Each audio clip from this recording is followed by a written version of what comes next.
22nd of June, 1941. Dawn has yet to break.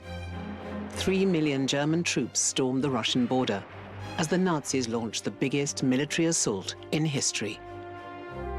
Stalin has retreated to his dacha. The country's leader and one of the world's most feared dictators drinks himself into a stupor for 9 days as the Wehrmacht gorges itself on his beloved motherland. Despite warnings from British Prime Minister Winston Churchill and the US President Franklin Delano Roosevelt that the invasion was imminent, Stalin dismissed their warnings as a capitalist plot designed to undermine the pact he'd made 2 years earlier with Adolf Hitler. Only as the iron columns of the Wehrmacht poured over Russia's borders did he realize how utterly he'd been betrayed.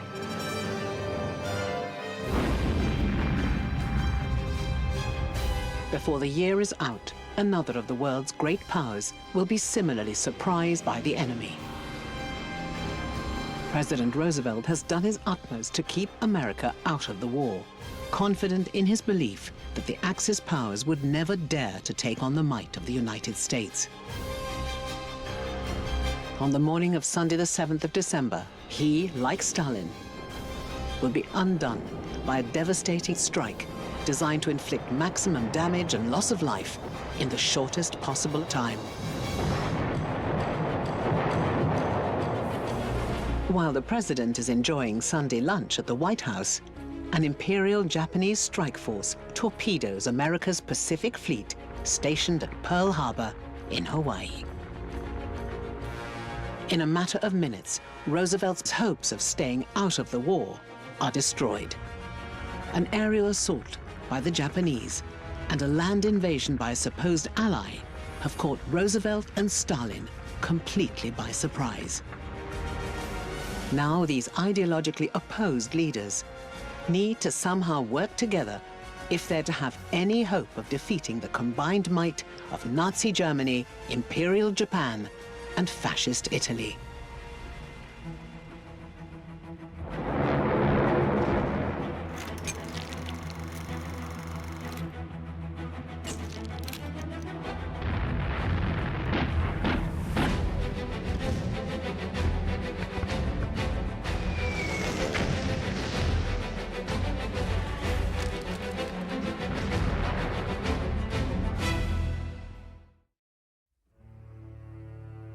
The morning of Sunday, the 7th of December, 1941, would change history. A date which will live in infamy. The United States of America was suddenly and deliberately attacked. In a matter of minutes, 2 devastating attacks by hundreds of Japanese planes carrying bombs and aerial torpedoes left 18 American warships in smoking ruin.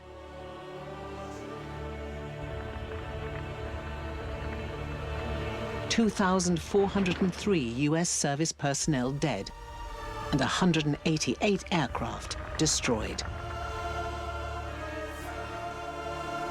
Yet at the time of the attack on Pearl Harbor, America was not at war. The President, Franklin Delano Roosevelt, had won the 1940 US election on a promise that the country would remain neutral.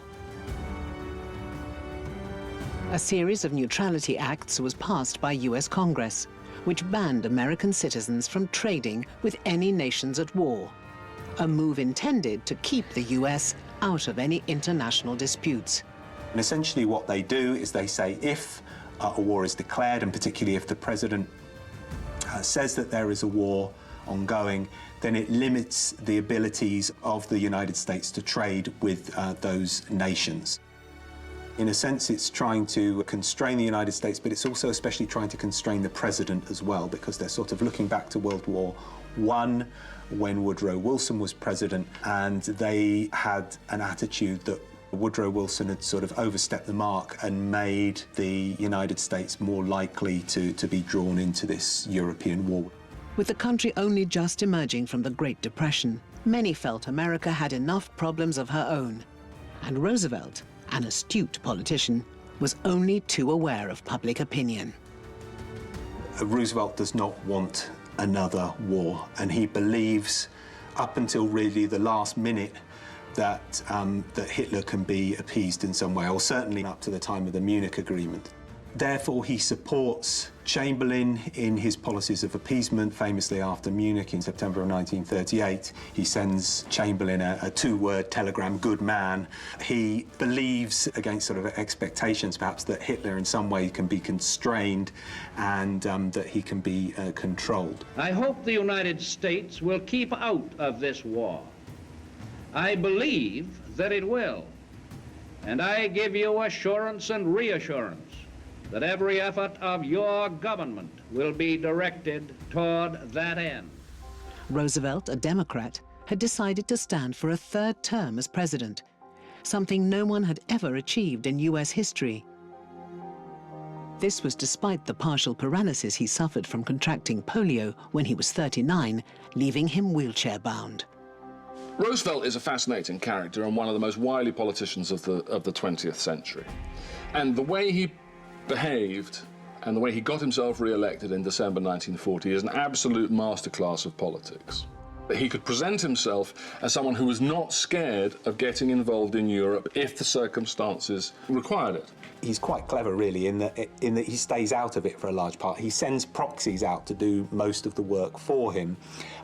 What that is doing, of course, is shielding him, but it's also allowing him to be presidential, to show that he is doing the job, that he's standing up for the United States and he's trying to keep the US out of the war. His Republican opponent, businessman Wendell Willkie, played on the public's fear of war, arguing that a Roosevelt victory would mean wooden crosses for American boys. The polls swung against FDR, and he was forced to insist there would be no foreign wars. Carefully chosen words that crucially did not preclude responding to an attack on American territory. Roosevelt had to make a famous promise at Boston days before the election that he would not let American boys fight in a foreign war. And he did not add the usual condition, unless we are attacked first. To keep voters happy, America needed to remain neutral. But when war broke out in Europe, Roosevelt's speech to the nation revealed his personal beliefs. This nation will remain a neutral nation, but I cannot ask that every American remain neutral in thought as well. Even a neutral has a right to take account of facts. Even a neutral cannot be asked to close his mind or to close his conscience. We now know his personal thoughts were far from neutral. He'd corresponded secretly with Churchill about how Hitler could be defeated, even before Churchill had become Prime Minister. Roosevelt did hope that he could aid the Allies to win the war, but not get the United States involved. So it was a very fine line that he was walking that wasn't quite isolationist, but wasn't quite interventionist. It was non-active intervention, which is a very complex idea, but very typical of the way that Roosevelt conceived of things. In November 1939, Roosevelt introduced a cash-and-carry policy, allowing Britain to buy and collect weapons from America in their own ships, in order that they might gain access to materials and supplies as quickly as possible. Whatever his public statements, many historians now believe that Roosevelt's actions suggest he privately wanted America to enter the war. After Churchill became Prime Minister, the US president resupplied the troops rescued from Dunkirk and leased Britain 50 destroyers, saying that he wanted America to be the great arsenal of democracy. In 1940, the United States still had 10 million people unemployed, and war orders from France and from Britain, from the other allies, helped to drag the American economy finally out of recession, so that the arsenal of democracy idea was clearly self-interested, clearly served domestic American goals and Roosevelt's own political goals, but also, I think, seemed to him the way in which the United States could contribute most clearly to the Allied war effort and wouldn't involve all the complications of America entering the war. This also suited Churchill. It was very important for the British, both in terms of the material itself, And in some crucial areas, the Americans were supplying things that the British simply couldn't supply. Churchill had been pushing the men's friendship to breaking point as he lobbied continually for America's entry into the war. The US was helping Britain and buying itself time. As Secretary of War Henry Stimson admitted, "We find ourselves unprepared and unarmed, facing a thoroughly prepared and armed potential enemy." Neutrality wasn't just about a principle, it was about survival.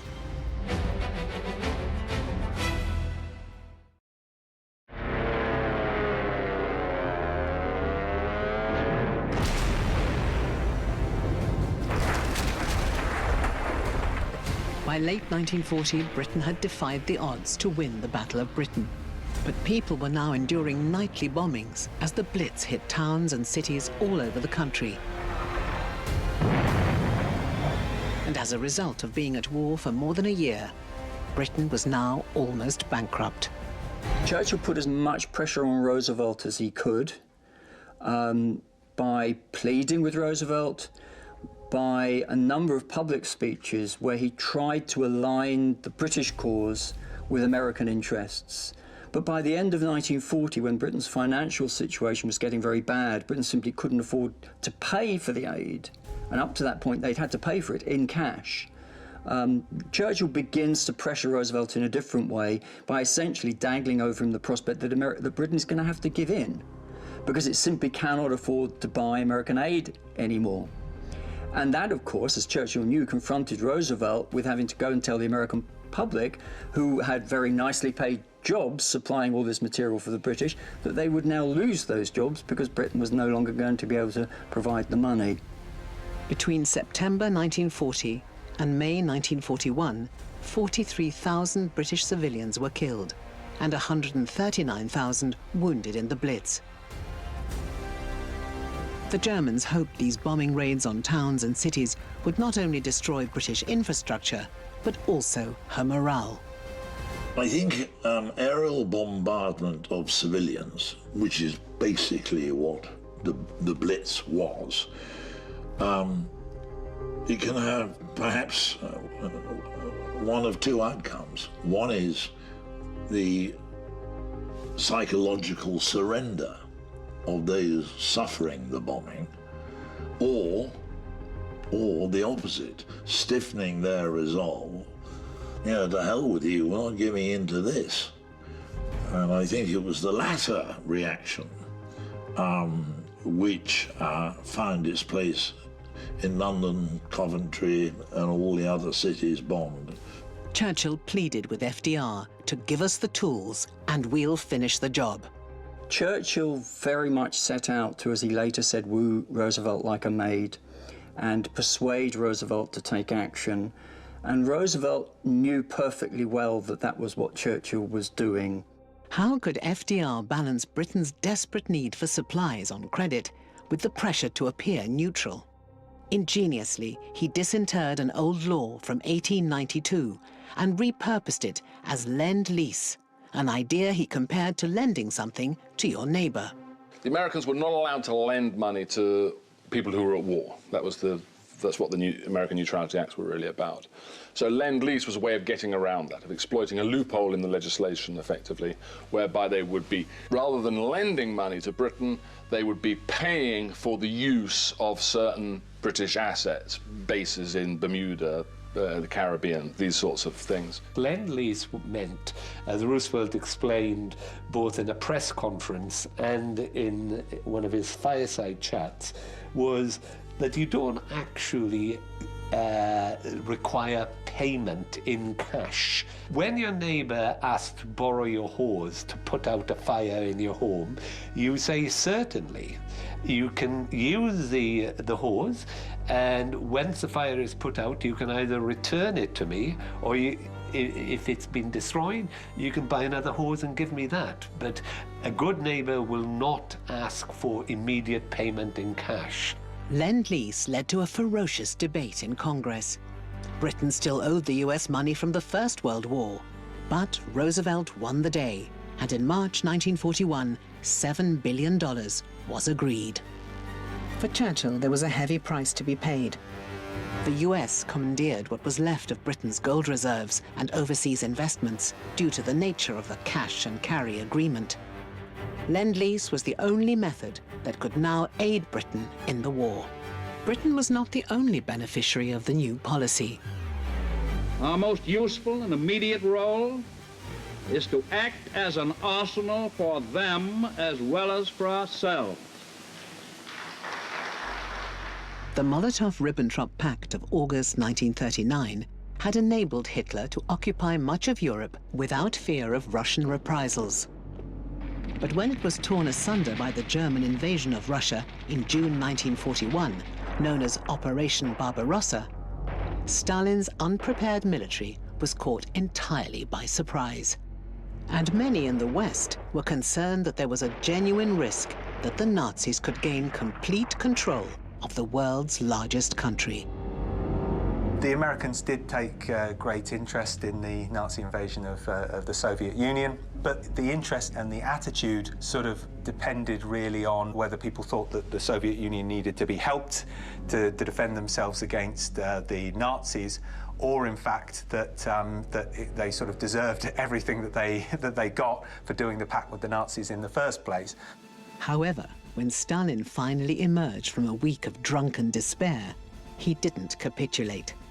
He turned to the capitalists and asked to join Lend-Lease.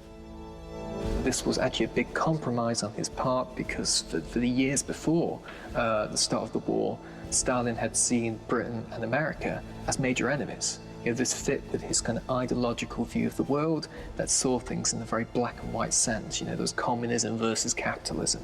But now he had to make a deal with the capitalist powers in order to beat Hitler. Roosevelt granted him $1 billion of interest-free credit in supplies and raw materials. Stalin expressed his heartfelt gratitude for this urgent aid in the fight against the common enemy, bloodthirsty Hitlerism. I think that Stalin saw Allied aid as central to Soviet victory in the war. This is because so much of the Soviet economy had been turned over to military production and fighting the Nazis. Without Allied aid, the Soviet Union would not have been able to feed its people. And this is why it was of central importance, and Stalin understood this. So the real contribution from the Americans and the British, aside from the military resources that they did send over, was the food supply. But despite the aid agreements, the Big Three were by no means aligned in their aims and ambitions. By the summer of 1941, Stalin's Russia was battling for its life against the largest land invasion in history.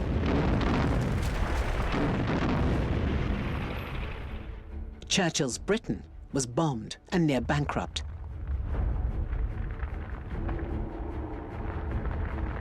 While militarily, Roosevelt's America still stood on the sidelines. By contrast, Hitler and Mussolini's alliance was holding strong, and they took pleasure in parading their close relationship in front of the cameras in a series of highly publicized meetings. To strengthen Anglo-American relations, Churchill felt it was essential that he meet Roosevelt face to face. In August 1941, the Battle of the Atlantic was at its height, with German U-boats, Luftwaffe, and Kriegsmarine viciously patrolling the ocean. The journey was considered so dangerous, Churchill had to seek the King's permission first. But despite the dangers, Churchill secretly boarded the HMS Prince of Wales at Falmouth and set sail to meet the US president. Churchill very much hoped, when he crossed the Atlantic to finally meet Roosevelt, that Roosevelt's agreeing to the meeting signaled the fact that Roosevelt had finally decided to bite the bullet and join in the war. So he was hoping for a declaration of war or the promise that the United States would become properly active in the war. He, of course, was quite disappointed. It was the first time the two leaders had met as heads of government. Over 4 days, from the 9th to the 12th of August 1941, Roosevelt and Churchill had a series of secret meetings aboard naval ships off the coast of Newfoundland. Roosevelt didn't want the American public to know until he'd had the meeting, because he wanted to make sure that he could get the result he wanted, which was the Atlantic Declaration. Churchill arrived with a long wish list of munitions and supplies, But he also had a burning desire to bring America into the war immediately, a point he emphasized by having Roosevelt join him in singing the hymn, "Onward, Christian Soldiers, Marching as to War," in front of the news cameras.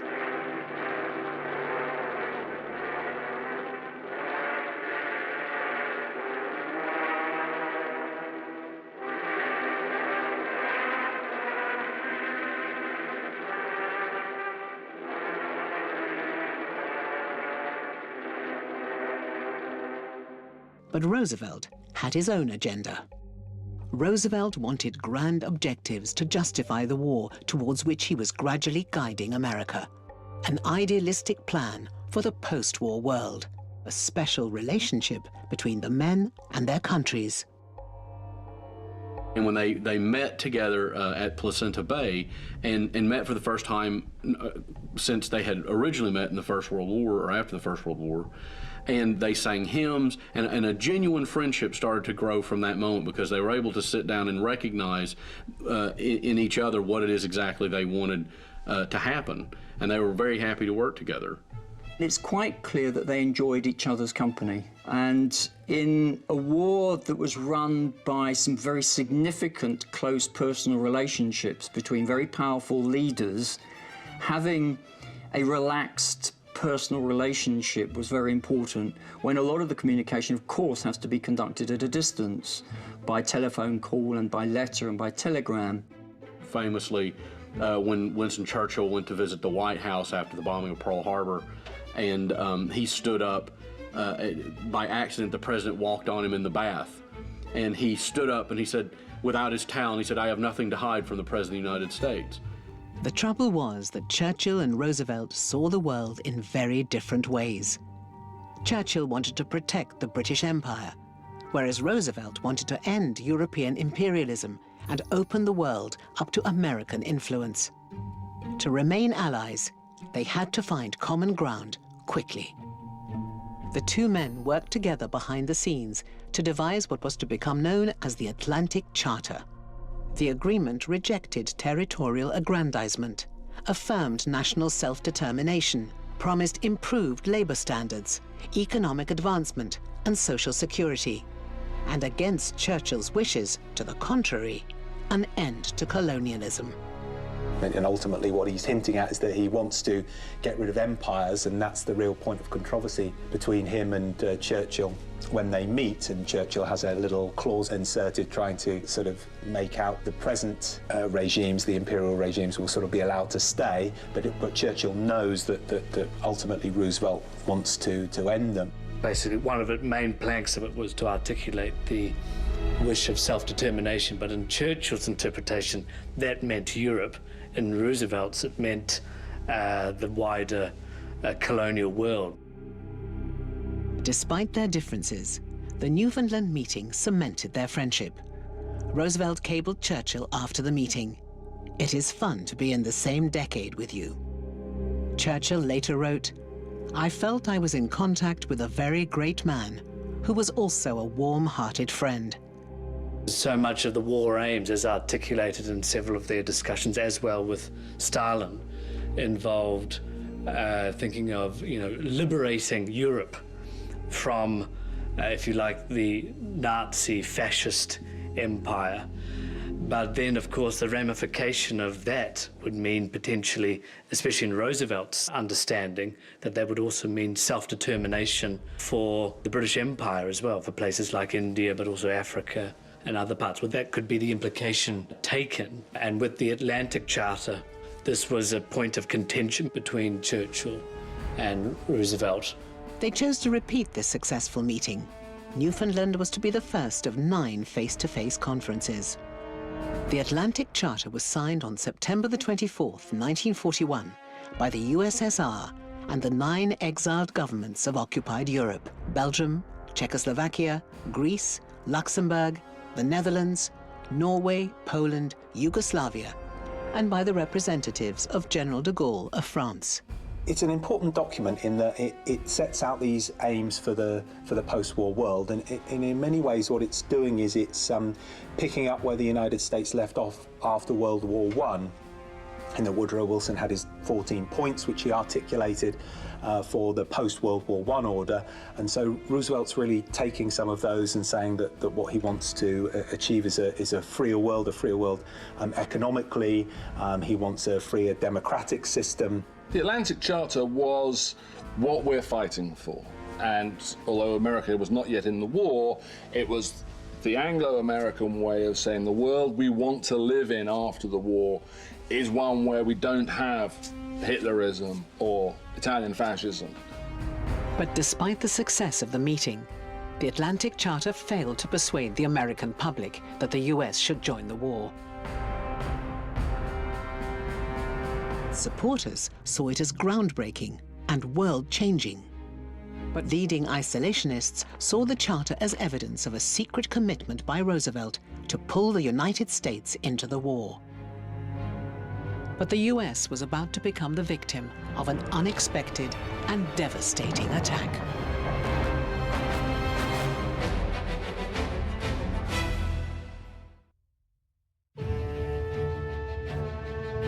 Getting 12 nations to sign an agreement as far-reaching as the Atlantic Charter was a remarkable achievement. But Roosevelt, like Churchill, appreciated the addition to the Allied cause of Soviet power.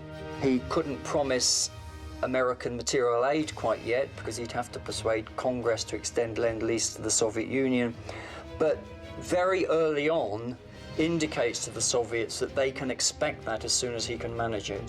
And most significantly, he sends his right-hand man, Harry Hopkins, to the Soviet Union towards the end of July to see Joseph Stalin, to actually make an assessment as to whether the Soviet Union is going to survive and to open up relations. And Harry Hopkins comes back and reports in a very positive way about the Soviet war effort and about the Soviet determination, despite their early defeats, to carry on fighting.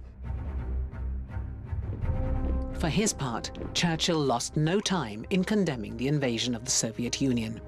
The night after it began, in June 1941, he addressed the British nation, describing Barbarossa as an outrage and a turning point in the war. Bottomless pit, his invasion of Russia is no more than a prelude to an attempted invasion of the British Isles.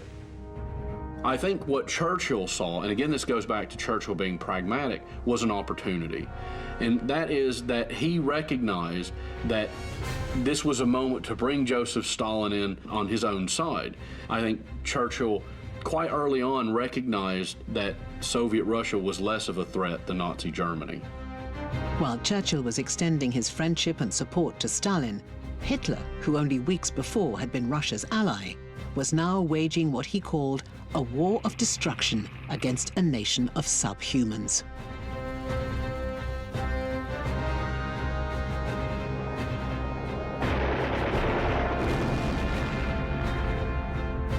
The Germans make very quick gains in 1941, partly because Stalin had done so little preparation.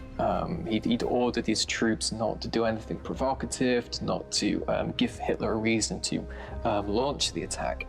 And so that means that the Germans could just kind of go like a knife through butter through the European part of the Soviet Union. The Germans were carrying out a three-pronged attack on the USSR.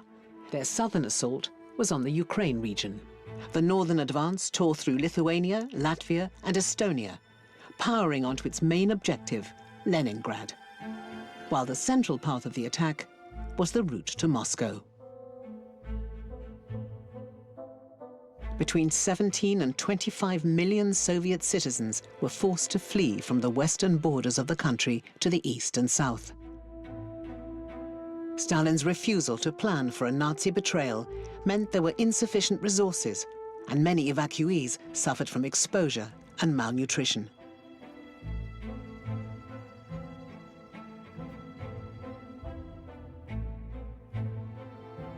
As the Germans advanced towards the Soviet capital, they killed or captured more than 500,000 Soviet soldiers near the cities of Bryansk and Vyazma, the last substantial strongholds of the Red Army that stood between the Germans and Moscow. But despite heavy losses, the Soviets were proving resilient. the USSR fielded more than 1 million soldiers and 1,000 tanks to defend Moscow. Women and children joined their menfolk to dig multiple defensive lines. The Nazis would not be gifted Moscow. Another Soviet success in the immediate aftermath of the invasion was the rapid relocation of 1,500 large factories to preserve vital resources for the war effort. A lot of this had to be dismantled, in fact, from the western side of the Soviet Union, put on trains, and then rebuilt in the eastern part of the Soviet Union, which this was one of the reasons why they managed to claw things back in the end. Meanwhile, the Nazi attack became increasingly focused on Leningrad, a city of strategic significance. The city's prime position on the Neva River offered easy access to the sea. It was the base of Russia's Baltic fleet of warships, destroyers, aircraft, torpedo boats, and submarines. And with more than 600 factories, Leningrad was second only to Moscow in industrial output. It was also of symbolic importance. Hitler was determined to destroy Leningrad, which he hated for its very name. This was the birthplace of the Russian Revolution. It was named after Lenin. As the Nazi forces advanced, Leningrad's terrified civilians raced to build trenches and anti-tank fortifications. But the Nazis were advancing at speed, and the Russian Red Army and volunteer forces could not build their defenses quickly enough. The city was almost completely encircled by the Germans, with their Finnish allies to the north. By the 8th of September, the only way in or out of Leningrad was by water, via the vast Lake Ladoga. The camera can show but little of the suffering and death and horror that have reigned upon this heroic city in the long months during which the Nazis have vainly smashed at Leningrad's gates. Eventually, though, the frantic trench building by Leningrad's inhabitants paid off.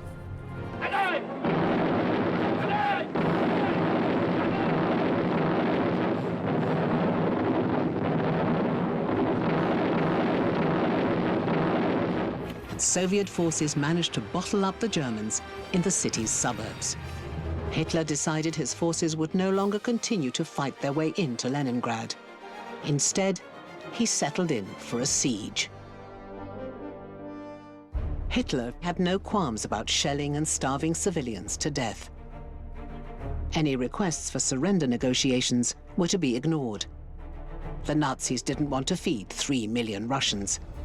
Much now depended on the endurance of the inhabitants. If Leningrad fell, the Soviet Union's fate was all but sealed.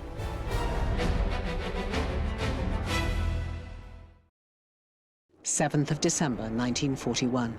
In a matter of minutes, 2 waves of almost 200 Japanese planes appeared above Pearl Harbor in Hawaii, killing 2,403 US service personnel, destroying 188 aircraft, and torpedoing 18 American warships.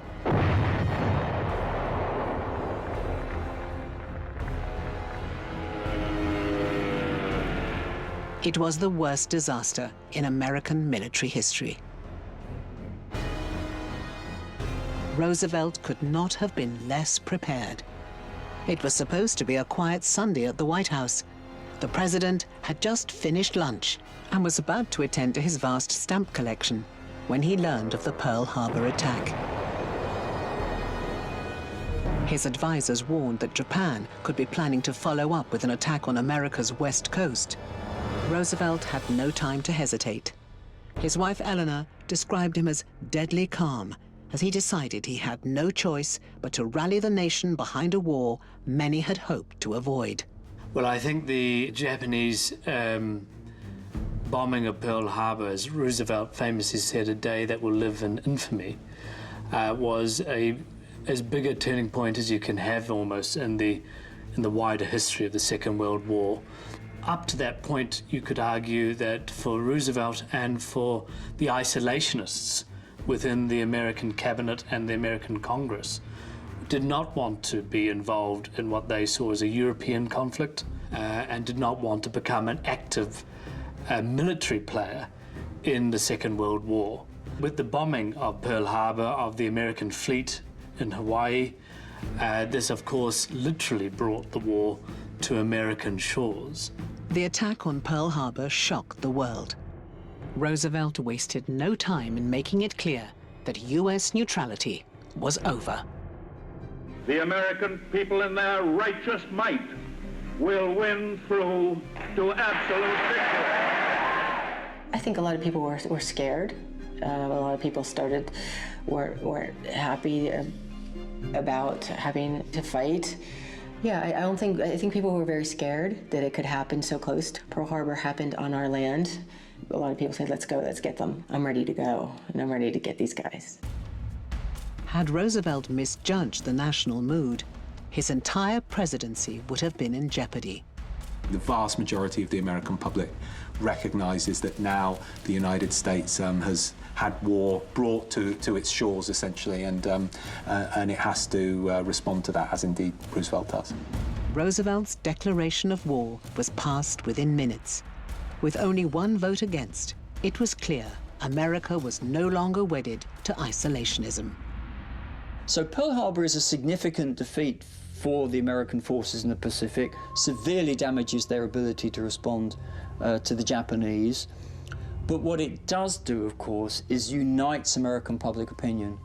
That all of those doubts as to whether the war going on in Europe was part of America's business and whether America was best keeping out of wars were swept away because of the way that they'd been attacked.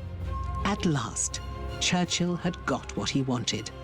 But for Churchill, this was the wrong war. The US was at war in the Pacific, fighting Japan. And Britain desperately needed the US to join the fight against Hitler. For 3 long days, this remained in doubt. Japan also wanted the Germans to declare war on the US. On December the 8th, 1941, Japanese ambassador Oshima visited Nazi Foreign Minister von Ribbentrop to request this. But von Ribbentrop stalled. He feared that US involvement in Europe would tip the balance of power against the Axis. Roosevelt and Hitler's personal brinkmanship forced matters to a head. Hitler makes his own decision to declare war on the United States. Roosevelt does try and provoke him to doing so by making a fireside chat on the 8th of December, where he says some very rude things about Hitler. He accuses Hitler of all sorts of aggressive actions, of conspiring with the Japanese and basically being behind what the Japanese had done. 3 days after the attack on Pearl Harbor, first Mussolini, then Hitler declared war on America, claiming their pact of steel would bring about a new world order. Hitler couldn't stand Roosevelt. He'd been very rude about him before, and if you listen to the speech that Hitler makes to the Reichstag when he declares war, he just rants about Roosevelt. Roosevelt clearly has got him on the raw, which I think was what Roosevelt intended to do. There was a good reason, again, in Hitler's worldview, for attacking America, or for declaring war on America. And that was that, in his view, Jews were at the center of everything that was wrong with the world. And America, and particularly New York finance, large numbers of Jews in the banks and investment banks in New York, of course, were at the center of that. And therefore, in a perverse kind of logic, this was going to be part of his final settlement, final solution of the Jewish problem would be taking on and defeating America as well. Roosevelt responded, arguing that the Axis powers were endeavoring to enslave the entire world and calling on all nations to unite against the forces of savagery and of barbarism. The American Congress and Senate were unanimous. In just 4 days, America went from glorious isolation to waging war on 2 fronts. The Japanese did arrange for a submarine to lob shells towards Los Angeles when Roosevelt was giving one of his early wartime fireside chats, but by and large, they posed no threat to the American mainland. But it shocked Americans out of this sense that we can steer clear of war. Japan was already proving a deadly enemy. Hours after Pearl Harbor, Japanese planes struck airfields north of Manila in the Philippines, destroying more than half the fighters and bombers of the US Army's Far East Air Force. 2 days later, further strikes obliterated Cavite Naval Yard, the Americans' only ship repair facility in the Philippines.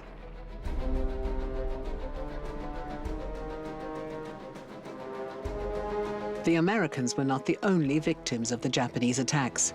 As the Japanese blitzed through Asia, they singled out the British in Singapore, sinking the HMS Repulse and the HMS Prince of Wales, on which Churchill had crossed the Atlantic to meet Roosevelt, resulting in 840 British casualties. Over the course of 7 hours, on the 8th of December, the Japanese launched simultaneous attacks on the British-held colonies of Malaya, Hong Kong, and Singapore. In one knockout blow, the Japanese sought to cripple the Western Allies and gain total mastery over Southeast Asia.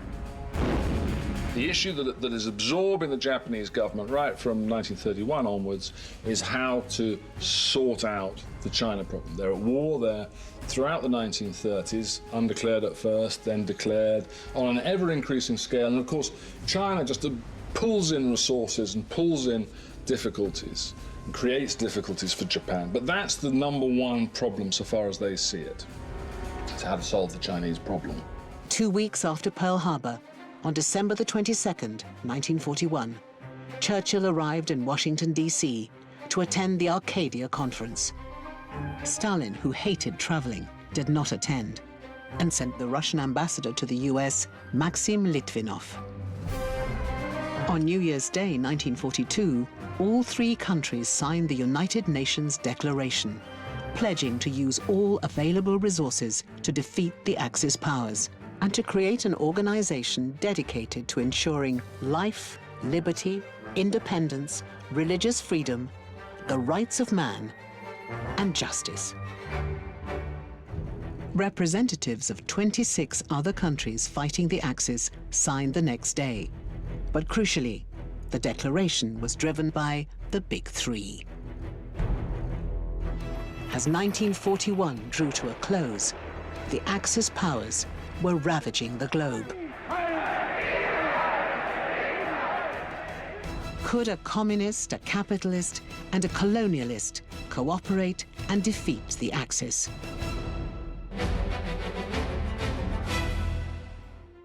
Next time on Race to Victory, Britain and America needed to build a united front against the Axis powers by creating a blueprint to defeat fascism, as well as a post-war vision.